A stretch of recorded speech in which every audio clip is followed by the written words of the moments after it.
Britain is an overcrowded island. In the last 30 years, an increasing population has made its mark on both the urban and rural landscape. Our country has changed forever. England is now the most densely populated country in Europe. We now have more people per square mile than China, Japan, or India. Britain has an official population of nearly 64 million, increasing at an unprecedented rate and putting an unsustainable strain on the fabric of the UK. The evidence is everywhere.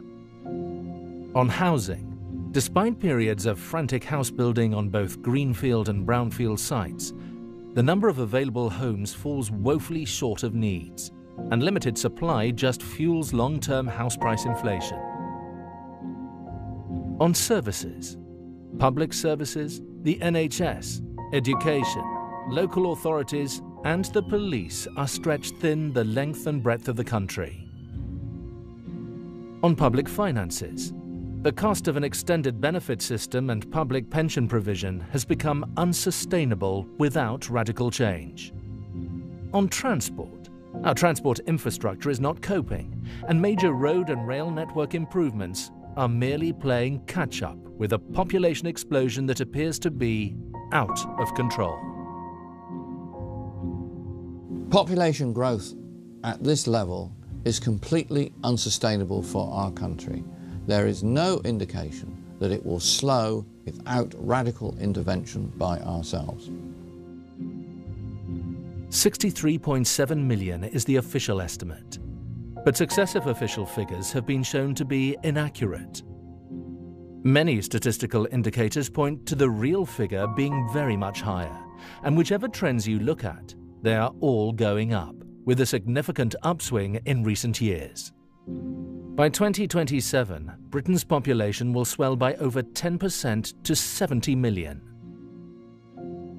The consequences of this are widespread on the space we have to move around in as individuals, on the ethnic makeup of our population, on the provision of housing, on infrastructure, and of course on every aspect of our lives.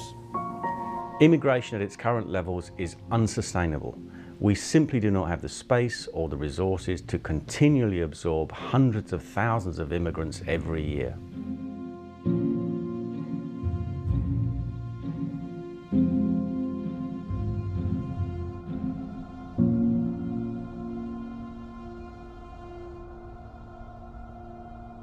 The population trends are startling. The Office of National Statistics data reveals that the recent significant upswing in Britain's population growth is entirely fueled by immigration, which is around 5 times the natural rate of population growth. This is unprecedented. The upswing is due to, almost entirely, immigration, which itself is split into 2 parts: immigration from the EU countries of Eastern Europe and continued immigration from Asia, particularly the Indian subcontinent, and Africa. We see that this has brought about a sense of strain and pressure on all the services, but over and above that is the huge anxiety which this population level and the prospective increase in it has brought to the native British people. This graph reveals over time the percentage of people who say immigration is the most important issue facing Britain. The trend follows very closely the figures for net migration over the same period, and there is no sign that it is set to reverse. The fact that immigration accounts for the bulk of UK population growth has very profound and continued effects on the demographic makeup of Britain. In particular, the Muslim population multiplied 10 times faster than the rest of society. Now 1 in 9 of our population were born overseas, and in our largest cities, 1 in 3 residents are members of a non-white ethnic minority. Almost 1 in 10 homes has not a single person speaking English as a first language. Politically, the case for promoting immigration has been one of economic benefit. Statistics show otherwise. Official figures show 98% of the jobs created from 1997 to 2009 went to migrants. We found no systematic empirical evidence to suggest that net immigration creates significant dynamic benefits for the resident population in the UK. Britain does not suffer from labour shortages. Indeed, for every vacancy there are 5 unemployed. Amongst graduates, there are an average of 70 applicants for every vacancy. Although clearly benefiting employers, immigration that is in the best interest of individual employers is not always in the best interest of the economy as a whole. In 2011, it was reported that of the long-term immigrants from outside of the EU that came to the UK, only 18% came for work.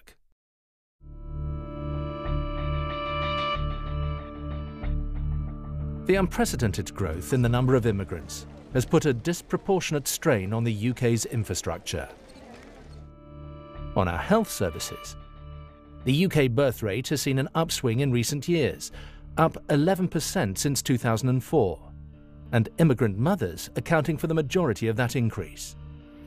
A quarter of babies born in the UK have a foreign-born parent, and in parts of London it's even higher at 3/4 of all babies born.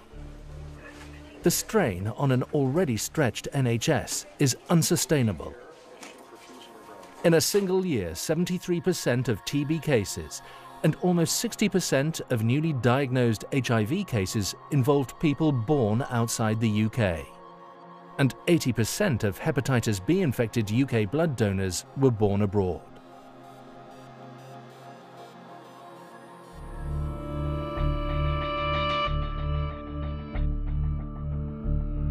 Department for Education figures reveal that the immigration baby boom has now impacted on schools. 3 in 10 primary school pupils are from ethnic minorities. More than 1 million children do not speak English as their first language at home. In large parts of London, native English speakers are in the minority. There is a widespread problem of too many children for the available places. The local government association has warned that in areas seeing large immigrant populations, there are pockets of acute shortage, where by 2015 there will be 75% more pupils than spaces. In the next 10 years, 3 million new homes need to be built in the southeast of England alone. These homes need to be built to accommodate the current and intended waves of immigrants.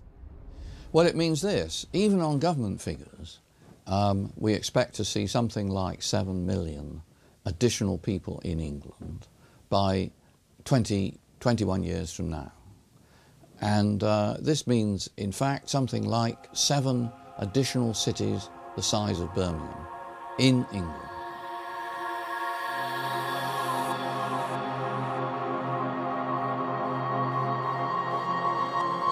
The largest single factor contributing to the number of new households being formed is net immigration. That's a new home for immigrants every 6 minutes. Pressure on the supply of accommodation has led to the phenomenon in many parts of the UK known as beds in sheds, concealed illegal structures in gardens and outbuildings. These often dangerous and cramped rooms are offered by unscrupulous landlords to Britain's immigrants.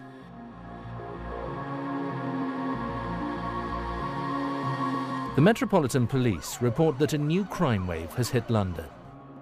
Foreign nationals commit a quarter of all crimes in London. This statistic sits alongside a league table of arrests for serious offences of foreign nationals. Additionally, the report notes that 1 in 3 Romanian migrants have been arrested at some time. When it comes to cash machine crime, 92% are attributed to Romanian criminals. Not only do we have no control over the numbers of people coming, but our immigration policy towards the EU is indiscriminate in the real meaning of the word. We don't just admit those people who have the skills we need and who are hard-working and law-abiding, but under EU law, we're forced to admit benefits claimants, undesirables and criminals.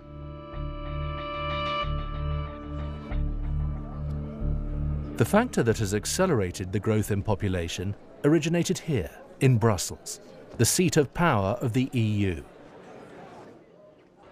EU Directive 2004/38 formally opened UK borders to any EU citizens to come to work, live and raise their families in the UK. EU law gives every EU citizen the right to come here if they wish. Now, many come to work, but EU law also gives them access to our housing and benefits system, which is already one of the most easily accessible in the world. In 2014, the floodgates will open again, when the final restrictions are lifted on 29 million Bulgarians and Romanians. The government refuses to even estimate how many will come, but even if it's just a small proportion of their population, it will be in the hundreds of thousands. This will put yet more pressure on our already struggling public services and infrastructure. Britain bears the brunt of migration within the EU. In the case of Bulgarians, Britain is already home to over 100,000 Bulgarians. Yet Germany has only 75,000. And France just 30,000. Once the EU free movement rules apply to Bulgaria in 2014, there is no reason to think that Britain will lose its favoured status for migrants seeking a better life. This may be due, in part, to the so-called pull factors. Significantly higher wages in Britain, nearly 5 times the average wage in Bulgaria, and access to benefits in the UK. The other, not insignificant pull factor is the UK's reputation for being a soft touch on crime. The Romanian average wage is less than the UK's over 25 job seekers allowance. Even those in well-paid parts of the Romanian and Bulgarian economies earn less than UK full-timers on the minimum wage. Add to this the desire for family reunification, and this could bump up migrant numbers both rapidly and significantly.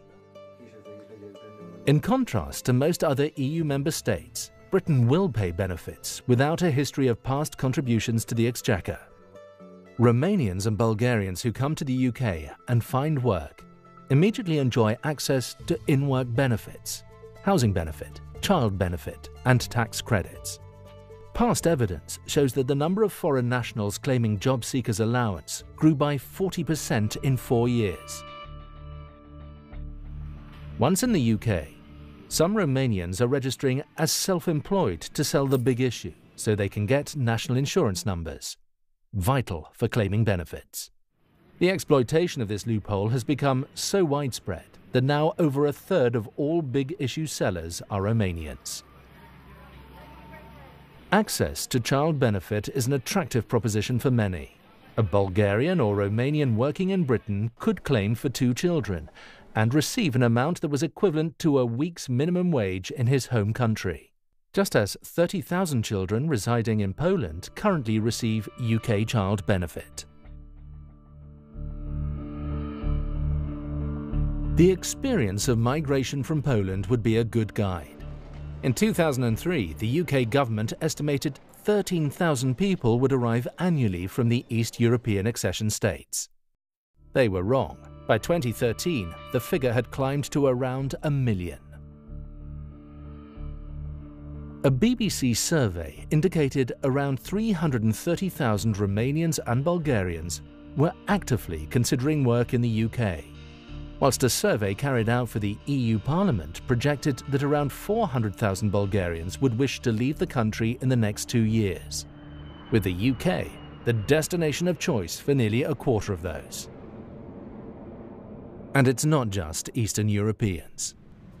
2013 saw a major uplift in the number of migrants from Spain and Italy that registered for a British national insurance number, as our ports are seeing more and more migrants moving to the UK to avoid the recession.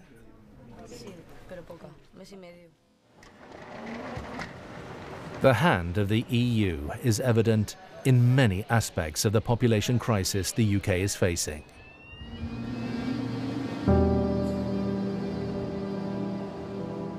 In recent surveys of voters, immigration was put at the top of the list of priorities. 65% said they would like to see control over immigration between EU countries returned to the UK. Only 17% believe the benefits of immigration outweigh the disadvantages. Clearly, something has to be done now, but the UK government appears powerless to oppose the will of Brussels. Immigration is neither good nor bad. It depends on the numbers and the context.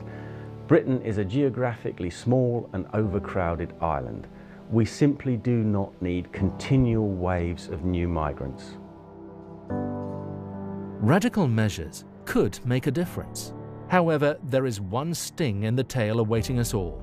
Hidden away in the detail of the infamous EU Lisbon Treaty is the new common immigration and asylum policy, and it applies to migrants from both the EU and from outside. Ultimately, the EU will dictate UK immigration policy. Mass uncontrolled immigration into Britain has been a disaster. We need an immigration policy based on the needs of the British people and not one dictated by the European Union and its ideological commitment to a borderless European state.